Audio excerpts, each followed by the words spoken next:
Nah, di kesempatan siang hari ini dalam program Zona Bisnis yang di Senin keempat ya, saya bersama dengan Victory Academy dan ada Bu Nani selaku prinsipal. Saya mau sapa dulu Bu Nani, apa kabar? Baik, Indi, selamat siang semua Good News Family dimanapun Anda berada. Yes, seperti biasa kita bakal ngobrolin seputar edukasi dan Bu Nani punya tema apa nih di siang hari ini?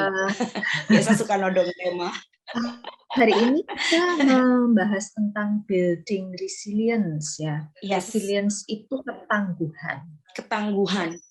Bulan lalu kan kita membahas tentang remaja dan masa depan ya. Terus kan Indi sempat menyinggung soal ya kenapa kok apa ya, generasi sekarang kayak dibilang yang generasi stroberi itu ya, yang maksudnya lembek gitu.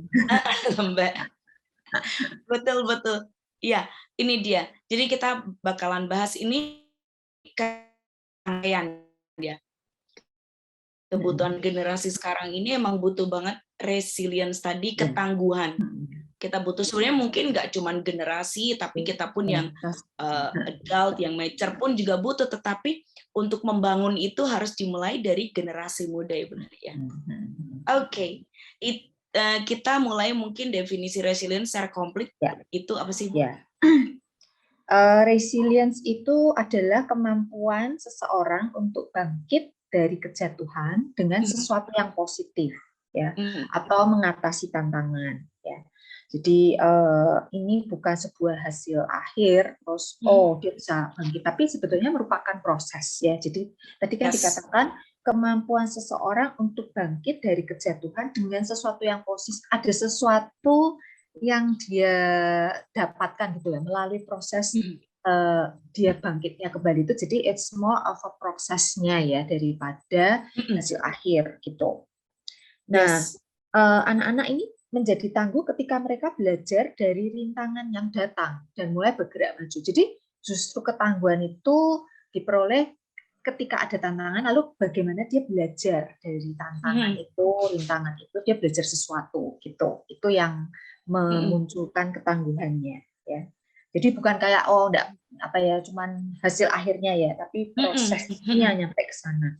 Mereka tidak perlu menang, ya mereka tidak perlu menang atau mencapai sebuah goal. Mereka juga tidak perlu menjadi kuat gitu. Tapi ini tadi ya, untuk menemukan tanda-tanda ketangguhan memang tricky, terutama kalau kita fokusnya hanya pada yang bisa diukur. Ya, jadi makanya ini tuh sebetulnya bukan sesuatu yang diukur hasilnya langsung gitu ya. Tapi ini merupakan sebuah proses. Jadi tanda-tanda ketangguhan itu bisa meliputi misalnya anak menetapkan goal yang baru untuk diri mereka. Jadi misalnya dengan rintangan terus dia bisa merubah, oke, kalau begitu saya akan begini. Nah, itu tuh aja sebuah ketangguhan gitu. Terus ketika mereka nggak ngerti ada masalah, terus mereka bertanya. Nah, itu tuh aja sudah sebuah ketangguhan karena dia kan berusaha untuk mengatasi rintangannya gitu ya. Jadi ketangguhan itu bukan hanya hasil akhirnya, dia menang, dia itu kuat, bukan, tapi justru prosesnya itu ya. Nah, anak-anak yang tangguh itu seringkali bagus dalam problem solving dan belajar skill yang baru. Jadi dia itu bisa problem solving. Jadi ketika ada ini, berarti aku gini. Kalau ada ini, aku berarti. Terus dia belajar skill yang baru gitu. Melalui tantangannya itu dia belajar skill yang baru. Ya, karena ini disebabkan karena mereka bersedia untuk mencoba lagi ketika usaha mereka tidak menghasilkan apa yang mereka inginkan saat pertama kali. Jadi orang yang tangguh itu mau terus coba lagi coba dengan cara yang berbeda karena yang kemarin kayaknya nggak doesn't work. Oke, aku akan coba lagi tapi dengan cara. Nah, itu yang namanya tangguh gitu ya. Jadi dia tidak menyerah tapi dia berusaha lagi dengan cara yang berbeda karena dia tahu yang kemarin doesn't work. Jadi nggak terus ya udah itu nggak bisa ya udah. Nah, tapi dia akan berusaha lagi. Tapi dengan trik mungkin yang dia akan rubah gitu. Nah, dengan dia merubah trik aja itu sebetulnya sudah merupakan ciri-ciri ketangguhannya karena dia tahu ini nggak bisa, jadi aku harus ganti. Nah, itu. Oke. Nah, ketika ada hal-hal tidak baik terjadi, anak menjadi cemas, sedih, kecewa, atau takut. Nah, ketangguhan itu akan menolong mereka untuk mengerti bahwa perasaan yang tidak nyaman ini tidak akan berlangsung selamanya. Mereka memang mengalami perasaan ini, tapi mereka tahu bahwa mereka akan oke lagi. Gitu. Jadi mereka juga tahu, oh ini nggak enak. Gitu. Tapi mereka tuh kayak nggak berhenti sampai di situ, tapi mereka tahu bahwa ini akan berlalu. Gitu. Mereka akan oke lagi. Anak yang tangguh cenderung untuk tidak menghindari masalah, menjadi defensif, atau agresif, atau melukai diri sendiri. Anak yang tangguh juga lebih sehat fisik dan mentalnya dibanding dengan anak yang kurang tangguh. Gitu. Cukup menarik ya, karena beberapa mungkin tangkapnya kalau tangguh itu adalah kuat, padahal ternyata tangguh itu juga ada unsur-unsur bahwa dia tuh nggak mudah putus asa, tetapi memunculkan ide bagaimana caranya dia mencapai sesuatu. Kan nggak cuma start aja ya Bu ya, start sama finish. Orang kadang-kadang cuma ngerti startnya kemudian finish doang, tapi nggak ngerti mau lewat mana masih bingung. Pokoknya pengen sampai ujung, tapi nggak ngerti lewat mana masih bingung gitu kan. Ketangguhan ini melatih mereka ternyata juga untuk punya kreativitas dalam menempuh sesuatu ke tujuan mereka ya. Ya, ketika mereka mengalami tantangan, mereka mencoba berbagai cara gitu ya. Itu justru itu disitulah letaknya. Nah, ternyata tuh ya untuk membangun resilience itu ternyata ada hubungan dengan relationship gitu ya. Jadi relationship dibutuhkan untuk menjadi resilient. Ternyata seperti itu ya. Saya lihat, oh ternyata hubungan itu merupakan fondasi dari ketangguhan anak. Jadi anak untuk bisa jadi tangguh itu ternyata kembalinya lagi ke relationship-nya dengan orang tua. Ya, ini dia. Memang peran orang tua tuh nggak bisa ke-skip atau nggak ini bukan saya. Ini sekolah nggak bisa. Ternyata atau maksa-maksa anaknya harus begini, anaknya harus begini. Iya. Cek kembali gitu ya. Karena ternyata itu merupakan hubungan itu merupakan fondasinya untuk membuat anak menjadi resilient. Betul. Jadi hubungan yang kuat dengan ortu ini akan menolong anak mereka merasa dikasih dan aman. Jadi itu mungkin yang pertama ya, membuat anak tuh tahu bahwa dia dikasih dan aman, itu yang menjadi fondasi. Nah itu kan asalnya dari mana ya? Dari hubungan dengan orang tua. Ketika hubungannya baik, dia dikasih tanpa syarat, anak tuh merasa secure kan, merasa aman dengan dirinya. Lah itulah yang akan menjadi fondasi untuk resilient. Kalau fondasinya ini aja rapuh gitu ya, maksudnya belajar udah tidak merasa diterima orang tuanya, dari situ sulit untuk menjadi orang yang resilient ya. Resilience berarti bisa juga percaya diri ya Bu ya, karena untuk tangguh dan punya ini begini mencoba lagi tuh kan dia butuh membangun keyakinan juga ya. Percaya rasa aman ya, lebih ke rasa aman ya, merasa aman dengan dirinya. Yes. Nah, ya perasaan aman ini akan memberikan anak confidence untuk mengeksplorasi dunia mereka dan pulih dari tantangan yang mereka alami. Nah, hubungan anak-anak dengan opa, oma, om, tante, guru-guru, masa kecil dan teman-teman juga penting ya. Jadi hubungan dalam keluarga dan komunitas ini memberi anak rasa dimiliki dan keberhargaan. Makanya memang penting sih ya ketika anak ini memang dijaga dari apa tuh ya yang bullying ya dari teman-teman karena itu yang akan merusak. Tapi kalau mereka tuh bisa di rumah hubungannya baik, rasa aman, diterima, dikasihi, lalu dengan teman-teman di sekolah juga baik. Saya rasa ini akan menjadi fondasi yang kuat buat mereka membangun resilient dibandingkan dengan anak yang harus menghadapi bullying ya di sekolah ya. Yes, betul. Udah diledek-ledek itu kan ya nggak nyaman. Nggak nyaman. Insecure, lalu juga pasti drop ya Bu ya, nggak pede gitu kan. Rasanya mau memutuskan ini, mau melakukan ini, jangan-jangan pasti mikirnya banyak, dia mencurigai dirinya sendiri juga kan. Ya, jadi dia jadi nggak bisa tangguhkan ya. Yes. Nah, ini ada beberapa kayak hubungan resilient pada waktu kecil ya, terus nanti ketika SD, SMP dan SMA ya. Jadi anak kecil itu memang nggak bisa mengekspresikan, ya nggak bisa mengekspresikan rasa cemasnya, ya. Jadi, tapi mereka tuh ngalamin.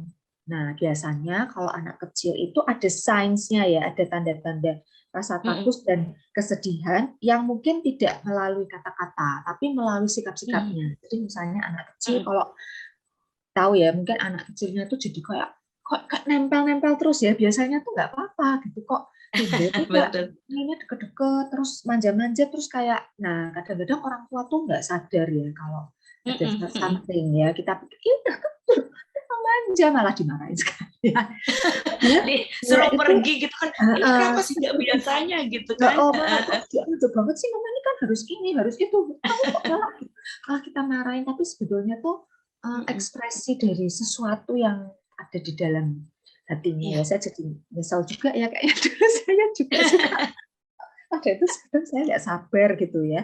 Tapi ternyata tuh kalau ada apa, pengen nempel-nempel, kayak pengen dipeluk-peluk, jadi kayak ada manja-manja yang nggak biasa, itu sebetulnya tanda-tanda sih sebetulnya mereka tuh lagi butuh ekstra perhatian. Oke, nah ini nih, Nah, Gus Soli ini jadi satu tips ya, ternyata kenapa Bu Nani udah ngelewatin duluan. Karena ada rasa nyesel, aduh kenapa ya dulu kalau nggak nggak ngelewatin Bu Nani sabar. nggak ngerti kalau itu ternyata itu indikasi satu apa namanya satu ekstra yang harus dikasih ya, mereka tetap butuh Dia booster lagi cemas lagi. ya, ada Yes. kecemasan tertentu, ada ketakutan, tapi dia nggak bisa ekspres. Oke. Nih kan asik loh dapat tips gini. Mungkin ada sedang lewatin nggak nyadar. Karena itu kadang refleks ya Bu. Ini kenapa sih nggak Iya. biasanya kayak gini gitu kan. Tapi Heeh, heeh. ternyata memang dia butuh suntikan yang lebih gede. Ya. Heeh, ya. Nah, Oke. oke, itu tadi kalau anak kecil ya, mungkin yang belum Yes. bisa mengekspresikan. Lalu kalau di anak-anak SD itu juga mereka mengalami, karena mereka ini kan mulai transisi dari TK, terus dia mulai masuk ke SD, dia berganti teman, tanggung jawabnya, ya kan, terus mulai guru-gurunya berubah, terus mulai ada tuntutan-tuntutan yang lebih tinggi. Ini juga perlu diperhatikan gitu ya, masa-masa transisi ini, dengarkan apa ketakutan mereka, apa namanya, kekhawatiran mereka. Ya, jadi orang tua perlu mencermatilah masa-masa yang seperti ini.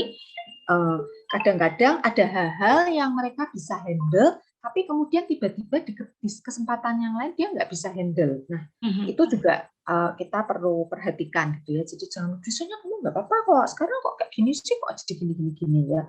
Jadi tadinya dia oke untuk ada ketakutan tertentu dia bisa handle, tapi mungkin di saat-saat lain itu dia bereaksi. Nah, ini juga kita perhatikan gitu. Lalu kalau di anak-anak mungkin ini SMP gitu ya. Nah, di sini mereka struggle-nya juga beda lagi. Mungkin akademis mulai tuntutannya lebih berat ya. Terus mulai mungkin apa namanya ada apa namanya itu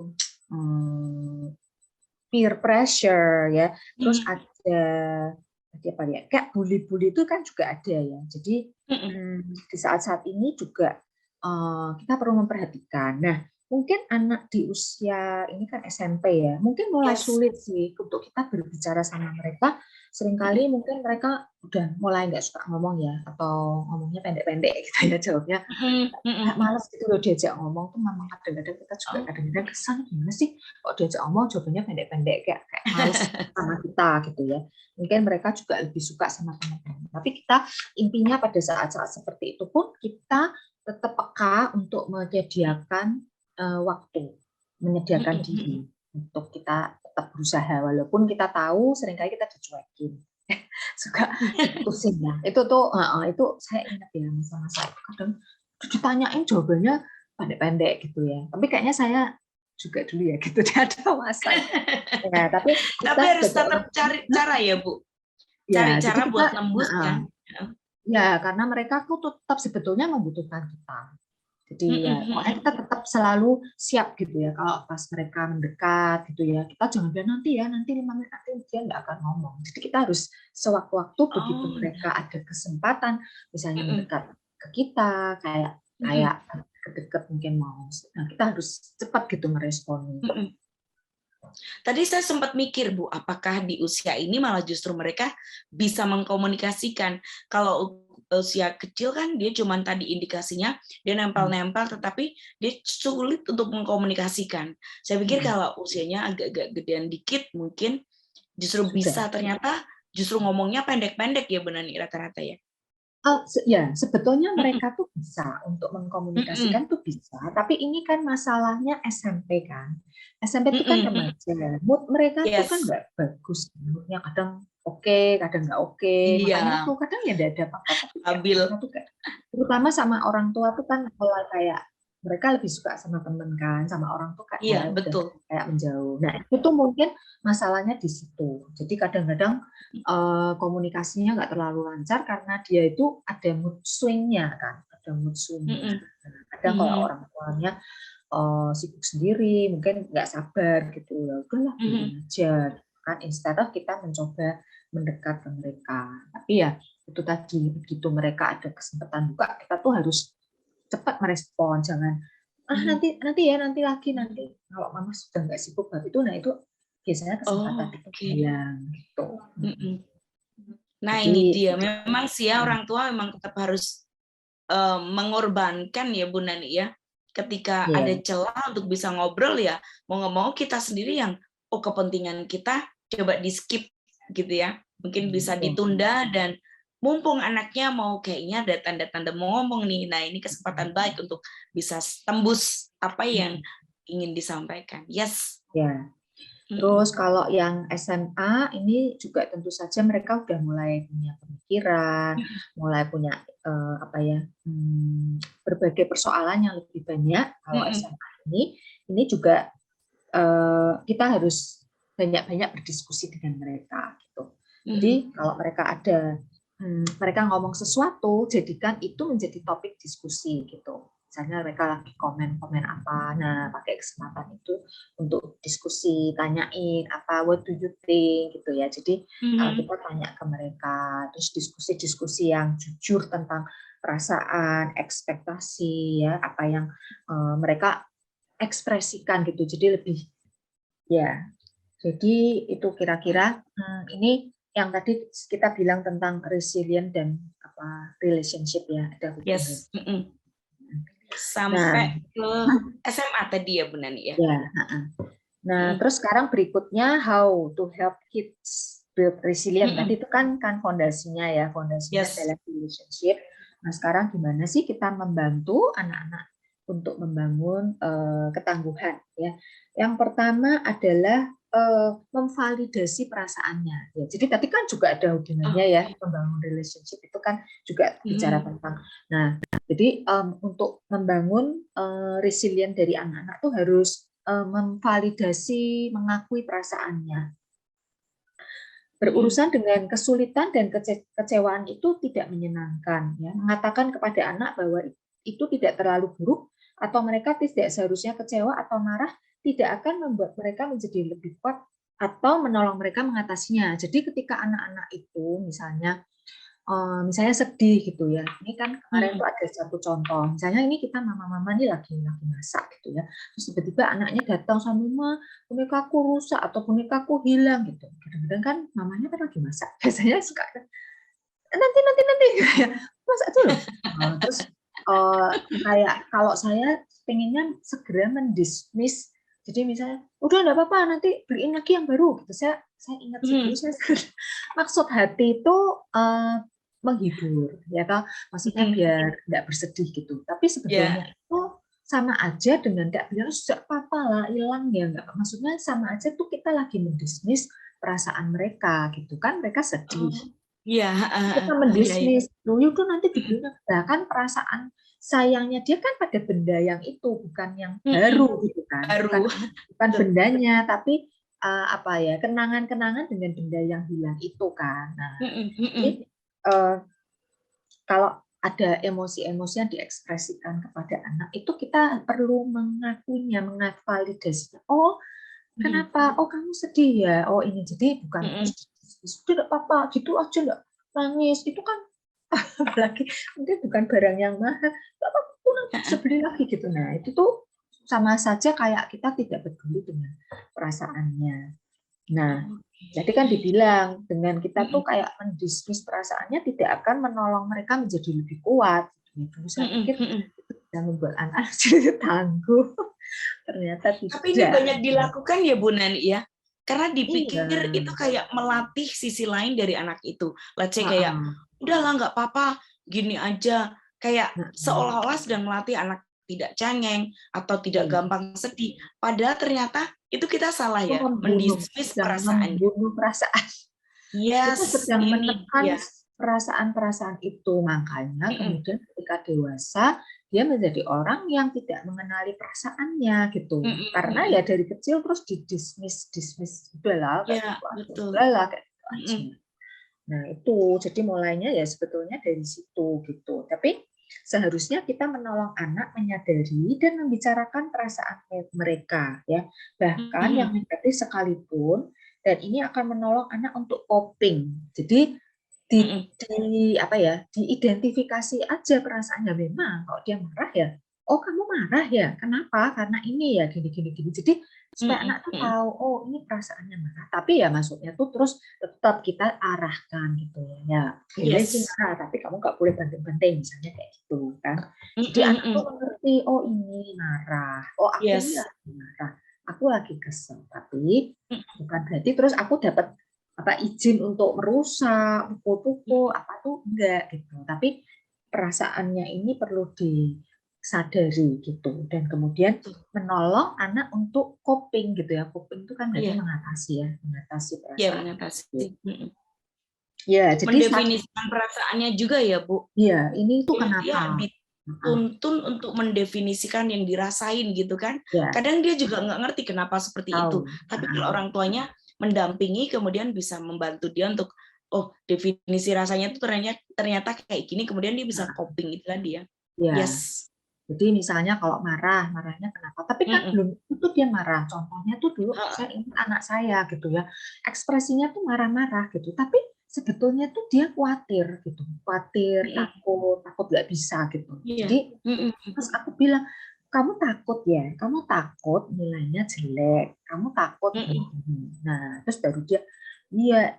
Makanya terus kan saya bilang, ini yang nggak tahu mana, nanti mama ajari. Kalau kamu ngerti, nggak bakal kamu dapat jelek. Aku selalu bilang, pasti 80 pasti kamu dapat gitu kan. Jadi lama-lama kan dia tahu, oh ini aku tuh bukan marah-marah gitu loh, tapi khawatir. Ya kan, kadang kita khawatir keluarnya marah kan. Jadi kan di balik kemarahan itu ada emosi-emosi yang sesungguhnya gitu loh. Betul. Wah, ini kita kalau bisa mengatasi ini, bisa anak-anak juga bisa ngatasin yang namanya, karena orang dewasa kadang juga gitu ya Bu Nani ya, kayak emosinya ke hidden gitu loh.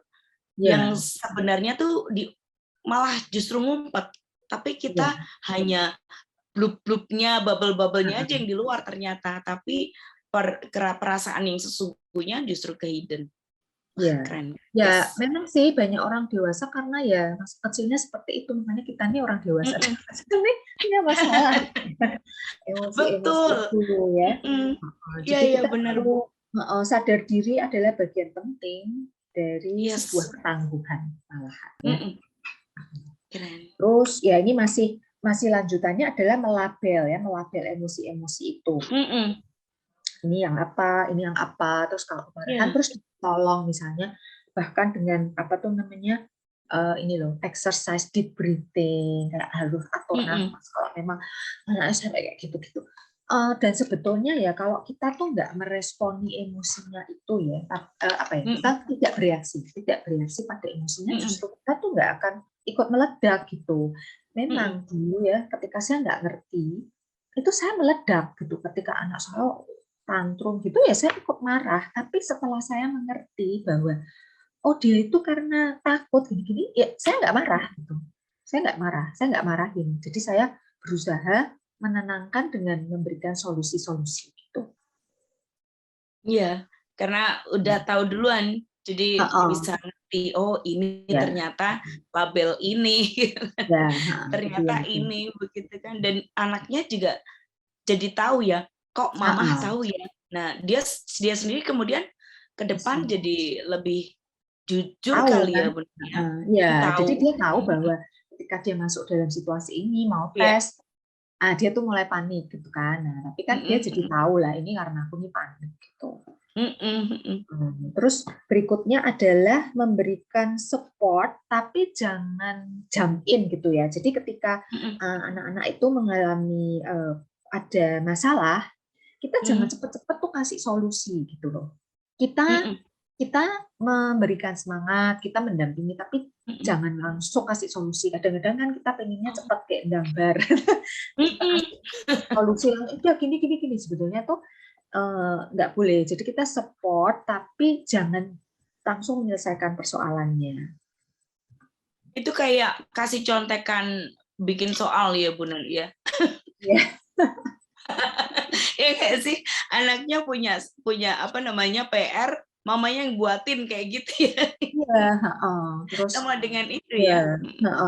Terus juga kalau ada urusan yang sepele-sepele, sekalipun itu akan memberi kekejaman dan sebagainya, tuh kita biarin. Maksudnya kita biarin dia menyelesaikan masalahnya. Jangan semua tuh harus kita selesaikan ya. Jadi kayak kadang-kadang kalau anak berantem gitu kan, kadang-kadang saya juga malah sudahlah selesaikan sendiri persoalanku. Lalu kadang kan, mami kan mesti minta dibela kan.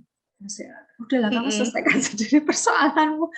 Kamu ikut belajar sampai menyelesaikan gitu ya. Jadi kita bisa lihat lah kalau persoalan kecil-kecil biarkan mereka menyelesaikannya sendiri. Entah urusan sama temennya, sama saudaranya gitu ya, sama gurunya, sama siapa kayak itu. Kalau kita melihat lah ini persoalan yang bukan terlalu berat, biarkan mereka belajar gimana menyelesaikan persoalan mereka.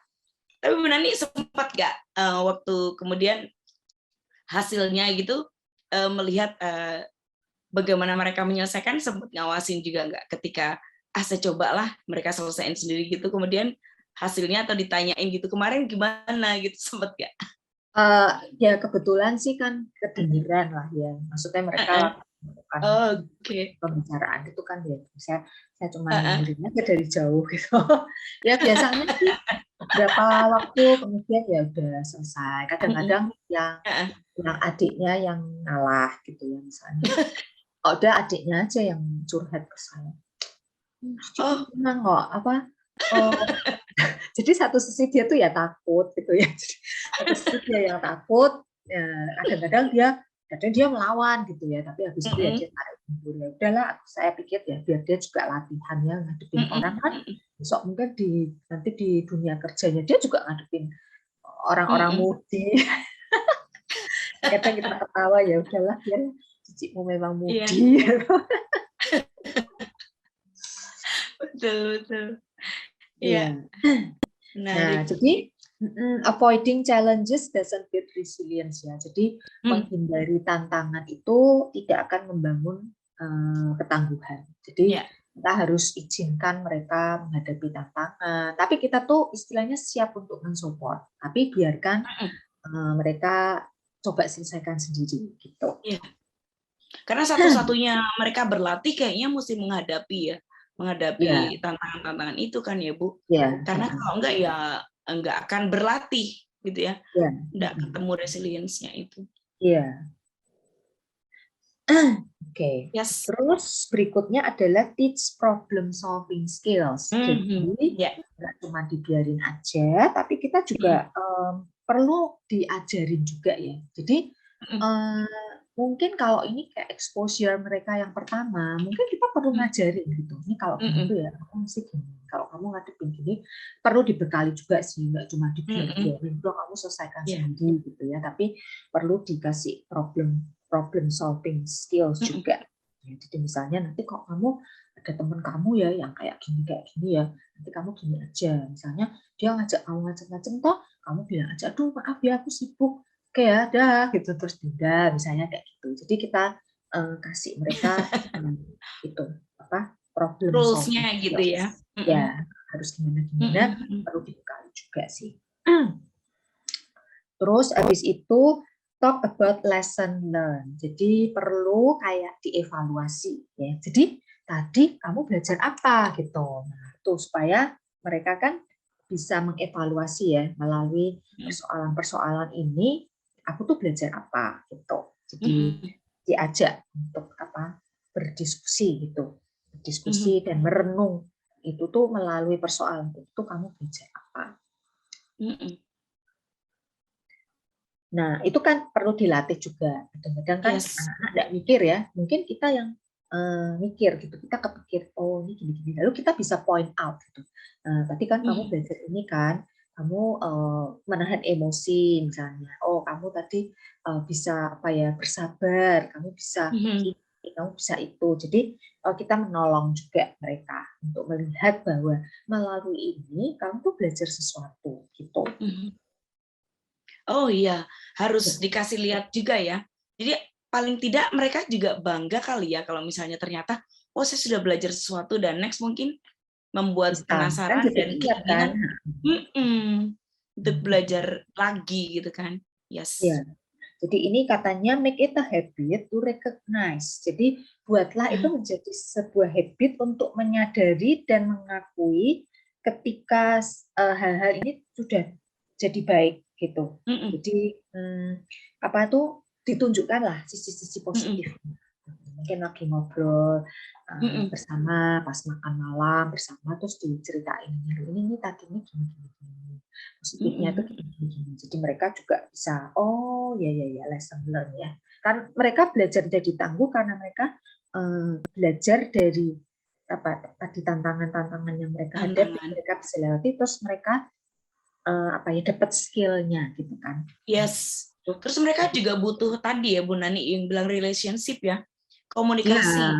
Kalau latihan mereka tidak dievaluasi dan dikomunikasikan, mereka juga nggak ngerti apakah itu latihan atau ya kan, atau sekedar lewat aja atau apa. Tapi ketika dikomunikasikan kembali, ditanyain atau kemudian orang tuanya menjelaskan, itu jadi mereka ngerti. Oh ini saya lagi belajar ternyata. Oh saya ini ternyata berhasil gitu kan. Ternyata saya ada hasilnya seperti itu. Dan next mereka juga jadi penasaran dan ingin belajar lebih lagi kali ya. Nah itu kan makanya kan ada relationship kan sama orang tua. Kalau cuma dilempar sendiri ya mungkin dia akan bergumul sendiri tadi. Benar, nggak pernah tahu juga ya Bu ya. Sedang apa, sedang lewatin apa, yang dilakukan udah benar belum, nggak ngerti terus jadi big question terus kan. Ya. Yes. Terus keep things in perspective and maintain a hopeful outlook. Jadi kita perlu menolong mereka melihat dari satu perspektif, ya mungkin kata yang lebih gampang perspektif yang positif ya, maintain a hopeful outlook. Jadi selalu melihatnya dari sisi yang positif, sehingga memberikan rasa yang selalu ada punya pengharapan gitu. Ya, jadi dalam menghadapi situasi kita tuh membantu mereka melihat sisi positifnya gitu. Jadi waktu itu kan saya pernah cerita mungkin ya waktu anak saya gagal untuk masuk ke sekolah yang dia inginkan, jurusannya yang dia inginkan, itu saya memberikan perspektifnya tuh gini, kamu tuh, ya saya bilang, mama tuh lihat sih dari cerita-cerita orang-orangnya, kalau memang Tuhan itu menginginkan kamu ke A, satu kali nanti kamu pasti akan ke A, walaupun mungkin kamu harus muter dulu. Nggak langsung seret langsung ke A gitu kan. Tapi kamu akan muter dulu, tapi kamu pasti akan nyampe ke situ. Jadi nggak apa-apa, kamu belum nyampe ke situ sekarang, kamu harus ke plan B, tapi mama tuh percaya satu kali nanti kamu pasti akan ke situ juga, ke A juga. Itu saya menolong dia memberikan perspektif itu kan. Dan itu benar yang terjadi loh dalam peristiwa di dalam sekolahnya ya. Jadi kan akhirnya dia nggak bilang A ya, tapi dia kan ke B. Nah, sebenarnya A dan B ini tuh different campus, tapi sebetulnya under satu university. Nah, akhirnya waktu dia tahun keberapa ya? 2 atau mungkin tahun kedua atau ketiga itu. Ternyata dia tuh bisa ambil kelas-kelas di kampus A itu. Dia mendapat kesempatan, dia bisa ambil kelas-kelas. Jadi akhirnya tuh dia juga sempat ambil kelas-kelas di tempat yang dia kepingin itu. Jadi kan dia juga mencicipi lah, walaupun dia nggak sepenuhnya sekolah di situ, tapi dia ambil kayak 2 atau 3 kelas ke kampus yang situ, kampus yang A. Lalu juga dia sempat volunteer untuk apa yang memang dia dulu kepinginin itu menjadi stage manager, mengatur stage. Dia sempat lakukan itu juga, dan saya ingat tuh dia sempat foto dia pakai ini ya, atau headsetnya pakai ininya, kan ada fotonya. Lalu itu kan ada kayak buku programnya ya, di situ ada fotonya dia, lalu di bawahnya ada tulisannya Nadia Christie Assistant Stage Manager gitu kan. Itu yang dia impikan gitu kan. Jadi ya dia benar sih, dia cepat mencicipi itu juga sih. Jadi ya at least apa yang dia dengar dari mamanya itu, dia membuktikan bahwa ternyata benar ya, bukan cuma melegakan atau bahasa Jawanya tuh ngeyem-ngeyemi dia aja, enggak, tapi ternyata finally juga bisa gitu kan. Dia mencicipi walaupun memang enggak 100%, tapi menurut saya yang dia akhirnya masuk itu jauh lebih baik menurut saya loh ya. Nah, skopnya lebih luas daripada dia kalau yang di A itu skopnya lebih kecil. Sementara di yang dia masuk akhirnya di B ini skopnya lebih luas, dan menurut saya ini plan yang lebih baik menurut saya. Direct ya, Bu Nani kalau lihat. Lebih direct gitu kan, kayak lebih tepat seperti yang dia inginkan gitu kan. Iya, ya, lebih besar bahkan. Ya, jadi ya kita happy lah apa yang ada. Dan saat ini pun ya dia kerja di tempat kerjanya sekarang juga sesuai lah apa yang jadi keinginannya ya. Puji Tuhan. Bagus, maksudnya lingkungan kerjanya ya bagus sih. Maksudnya tadinya saya agak khawatir nanti gimana nih kerja terus atau gimana, ternyata lingkungannya tuh baik gitu ya, sangat sesuai dengan nilai-nilai kekristenan juga, temannya baik-baik. Jadi ya so far ini oke lah, maksudnya aku lega juga, dan ya dia happy juga sih situ. Itu yang penting ya Bu, dengerin happy di sana, kemudian banyak hal yang dikerjakan. Sehat lah. Yang penting kan itu juga ya. Saya nggak mau kerja terus yang cuma workaholic gitu. Saya nggak mau, dan ilmunya juga bagus lah. Value-value-nya di situ bagus. Yes. Oke. Yang poin berikutnya untuk menolong mereka menjadi tangguh adalah encourage them to ask for help. Dorong mereka untuk minta tolong gitu. Ini banyak karena mereka pikir minta tolong itu kayak sign of weakness gitu loh, kayak kelemahan. Karena saya melihat murid-murid sekarang ini tuh, murid-murid saya gitu ya, itu banyak yang diem gitu, nggak mau minta tolong. Jadi stuck gitu ya. Kalau nggak dicek, loh kenapa dari tadi masih halaman itu, kok nggak ganti-ganti gitu ya. Atau kok nggak dilanjut, ternyata hanya misalnya cuma satu aja yang dia nggak tahu, tapi nggak mau nanya gitu. Jadi bisa sampai berjam-jam itu nggak bergerak maju, hanya gara-gara ada satu pertanyaan. Dia tidak bisa menjawab. Jadi ternyata minta tolong itu ya oke gitu loh. Ya, ini Bu, nggak tahu yang ditanyakan atau apa nih Bu, biasanya kalau mereka semakin kesini Bu Nani mungkin sepertinya mereka kayak malu ya, kayak malu gitu. Kita juga nggak tahu sih kenapa. Kita sudah berkali-kali bilang, ayo kalau kamu nggak ngerti tanya gitu. Tapi ya gitu, masih seringkali kita menemukan bahwa mereka nggak bertanya gitu. Saya nggak tahu sih, ada yang bilang mungkin apakah mereka merasa malu gitu loh untuk tanya, karena merasa kalau tanya itu kayak tanda-tanda apa ya, kayak kelemahan, kok nggak tahu, kok aku harus tanya, malu bertanya kok apa. Tapi justru sebetulnya untuk memiliki ketangguhan itu ya perlu bertanya, minta tolong gitu loh. Itu part of, bukan sesuatu kelemahan, tapi bagian dari ketangguhan adalah bertanya dan minta tolong.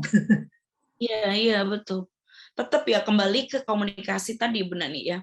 Mereka harus berani mengkomunikasikan kesulitan mereka, ketakutan mereka, atau apapun lah yang saat itu dihadapi ya.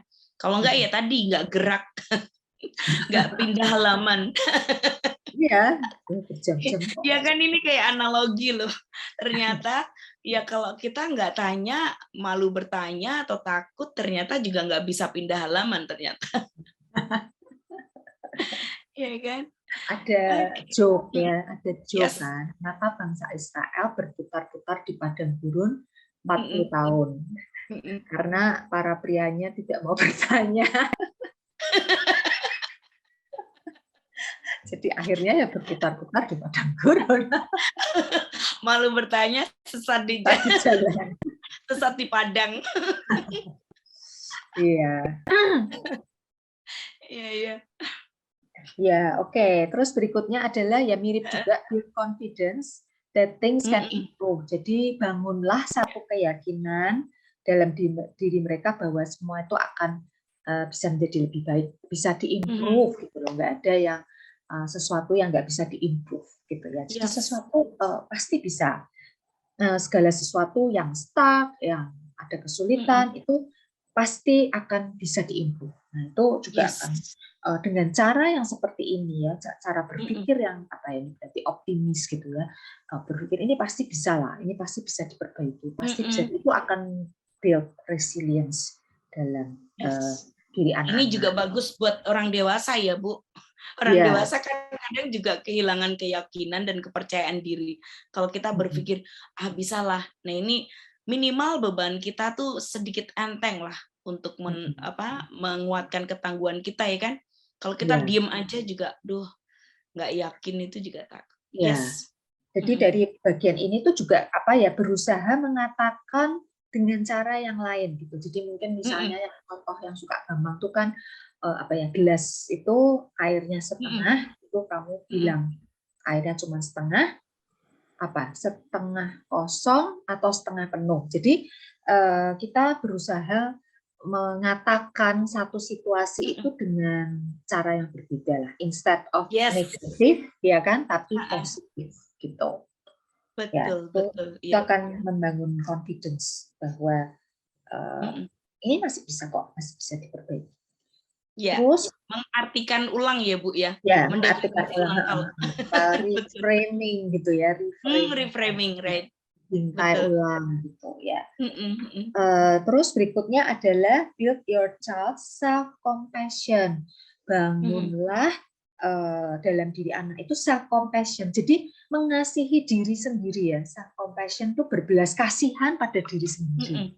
Yes. Nah, seringkali kan diri kita tuh adalah pengkritik yang paling ulung untuk diri kita sendiri Betul. kan. Nah, itu Yes. seringkali itu akan down gitu ya. Jadi mereka tuh harus belajar untuk mengasihi, maksudnya berbelas kasihan lah sama diri sendiri. Jadi jangan Betul. terlalu keras dengan diri sendiri. Ya. Dengan demikian tuh, jadi anak nggak apa-apa, ini kamu tuh udah bagus gitu ya. Jadi nggak apa-apa lah, kamu relax sedikit. Jadi maksudnya supaya dia tuh berbelas kasihan juga sama dirinya, nggak terus ditekan, oh kamu nggak bisa nih, aku harus ini, harus itu. Kita harus menetralkan supaya dia berbelas kasihan sama dirinya sendiri. Dengan demikian mereka bisa move on untuk dari pengalaman yang sulit ya, karena dia bisa, oh yalah nggak apa-apa ya, aku ini kali ini aku nggak bisa, nggak apa-apa ya, nanti aku coba lagi. Jadi justru ini bisa membuat mereka move on. Yes. Ini penting juga loh, Bu Nani. Saya jadi ingat Bu Nani bilang, kita tuh kan terlalu keras sama diri sendiri. Saya salah satunya. Kayaknya kadang sama diri sendiri. Saya juga. Kejem. Terlalu kejem, kayak gagal sedikit tuh kayak yang, kamu tuh gitu aja, kayak apa gitu. Padahal ya pernah berhasil di sisi lain, tapi begitu satu nggak bisa tuh, kayak judges-nya sama diri sendiri tuh lebih kejam dari sama orang lain. Ya, mungkin orang lain tuh nggak apa-apa, udah nggak apa-apa, kita malah yang terlalu ini ya, itu tuh perlu mengasihani diri ya. Iya, betul. Kadang-kadang tuh yang juga bikin orang tuh depresi juga gitu. Jadi kayaknya saya yang salah nih, saya yang salah gitu. Padahal saya bilang kesalahan bukan pada layar kaca Anda. Benar nih, iya ya. Aduh, ini mewakili perasaan saya. Kadang soalnya begitu, selalu sering menyalahkan diri sendiri. Iya, kita Oke. harus berbelas kasihan ya. Yes. Terus yang terakhir adalah maintain a daily routine. Jadi kita tuh perlu punya rutinitas. Jadi apa ya? Rutinitas sehari-hari yang teratur. Apa ya? Structure ya, struktur ya. Perlu ada struktur gitu. Nah, mengikuti satu struktur rutinitas ini tuh baik untuk anak-anak loh sebetulnya. Sebetulnya buat orang dewasa saya pikir juga begitu. Maksudnya ini kayak gini, kayak masa pandemi ini ya. Salah satu nasihat sih dari pakar kejiwaan itu memang dia bilang bagaimana sih kita bisa menolong anak-anak ini ya melewati masa pandemi ini, kan mereka di rumah terus itu kan ya, kan bosen banget. Itu memang salah satunya harus membuat struktur rutinitasnya. Jadi misalnya jam 7 pagi walaupun di rumah, tapi kan ada jamnya gitu. Jam 7 kamu harus bangun sarapan. Jam 8 kamu harus standby di depan Zoom gitu ya kan, harus sekolah dari rumah. Terus jam sekian kamu makan, jam sekian kamu main, jam sekian kamu mandi, jadi kayak dibikin struktur. Itu ternyata itu akan menolong. Jadi nggak kacau gitu loh, kayak di sini apa ya, nggak terus kayak rumit gitu ya, dan kayak nggak jelas ngapain, kayak itu akan sulit. Jadi ternyata membuat daily rutinitas itu membantu untuk anak. Setuju, betul. Karena kan tahu Sepertinya ya rutin, betul. Terdengarnya rutin, tapi ternyata itu kebutuhan sih. Karena kalau tidak ada kayak gitu juga kita bingung mau ngapain. Anak-anak apalagi ya, Bu. Yes. Kalau saya sih membayangkan itu seperti kerangka ya, seperti kerangka untuk kita pegangan, untuk kita berpegang. Benar. Saya pikir juga begitu sih, karena saya sendiri pun memang justru dalam masa pandemi itu saya tetap punya kerangka gitu. Gitu ini ada, karena ada kerangka, saya push myself gitu ya. Oke, aku harus ini itu terus gitu. Jadi sekalipun di rumah pun, tapi tetap ada kerangkanya, harus ini. Jadi saya pikir memang itu perlu sih ya, mama-mama itu punya waktu untuk menyusun kegiatan. Saya juga punya sih beberapa orang tua murid yang pakai yang seperti itu, yang dia mendesainkan buat anak-anaknya ya jalan dengan baik gitu, dibanding dengan yang cuek. Akhirnya anaknya mainan HP, mainan browsing di jam sekolah ya, mereka mainan YouTube gitu yang nonton, maksudnya kacau. Betul, waktunya juga jadi tidak terbatas kan ya, Bu? Iya, tidak teratur waktunya. Kacau, dan mungkin dia bosan karena nggak ada strukturnya, nggak ada structure. Ya, jadi ini tadi ya yang hal-hal yang akan menolong sih ya. Coba kita recap ya tadi. Berarti untuk membantu anak-anak membangun ketangguhan itu, yang pertama mengakui perasaannya, memvalidasi perasaannya, lalu menolong mereka melabel, oh ini aku mengalami ini perasaanku, lalu memberikan support tapi jangan menyelesaikan persoalannya ya, tapi kita support ada di situ ya. Terus ajarin mereka problem solving skill, lalu talk about lesson learned, bahaslah pelajaran-pelajaran apa yang kamu pelajari. Keep things in perspective, kita kasih perspektif yang positif ya dalam mereka melihat persoalan-persoalan mereka, dorong mereka untuk minta tolong, lalu bangun confidence mereka bahwa segala sesuatu akan menjadi lebih baik, bangun belas kasihan pada diri sendiri, dan berikan daily routine ya, jadi ada kerangka rutinitas sehari-hari, harus apa sebagai kerangka untuk kita berjalan. Mungkin itu yang bisa saya berikan hari ini. Yes, keren banget ya Gus Aulia. Kalau kita dengar tadi ternyata itu membangun resilience tuh kebutuhan anak. Tetapi kalau kita ingat lagi ke belakang, throwback gitu kan, kita sebagai orang dewasa pun ternyata butuh banget. Ada beberapa step yang ternyata kita lewatin juga dan kita nggak ngerti. Ternyata itu bisa membangun kembali resilience kita. By the way, sebelum saya minta closing statement hari ini, Bu Nani itu fresh banget. Seneng. Berapa? Fresh. Oh. Seger. Gak tahu kenapa. Bu Nani yang saya kenal, tau nggak Gus Oli, dari dulu sampai sekarang ini ya kayak gini nih. Wajahnya nggak berubah, Bu Nani.